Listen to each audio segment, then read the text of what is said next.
tergantung ya Pak kalau medianya. Biasanya kan kalau kayak matematika nih bisa kayak bangun data, bisa medianya memakai aplikasi Tuhan atau bisa anak disuruh membuat apa itu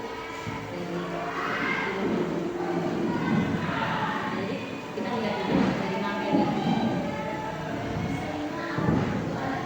berat dari ya. Kan kalau anak keluar kan pas keluar lebih paham kalau kita memakai benda yang nyata. Hampir sama.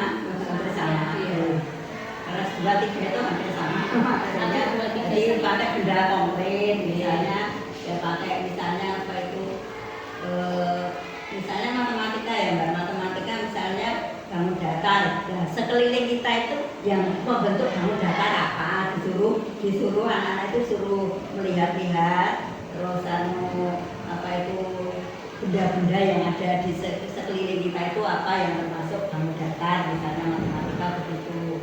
Terus membentuk, nah itu bisa pakai alat sedotan, bisa korek, pentol korek itu juga bisa untuk membentuk permainan anak-anak itu loh Mbak. Itu kan matematika seperti itu.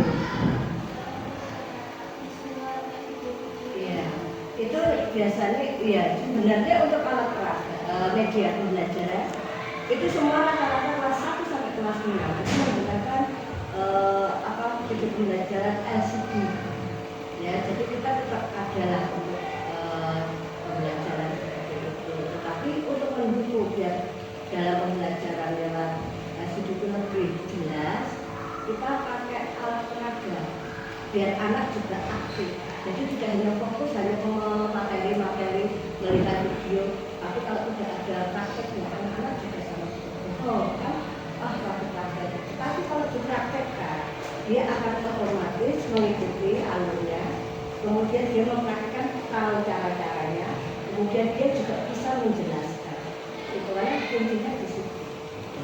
Jadi baik medianya itu video visual sama alat peraga, baik sesuai tema dan materi yang diberikan kelas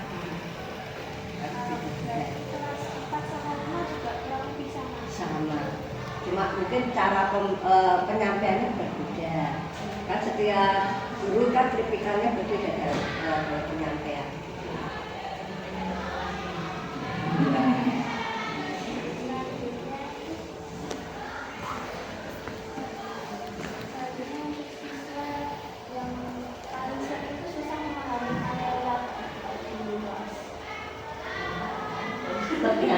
Kelas kan beda-beda.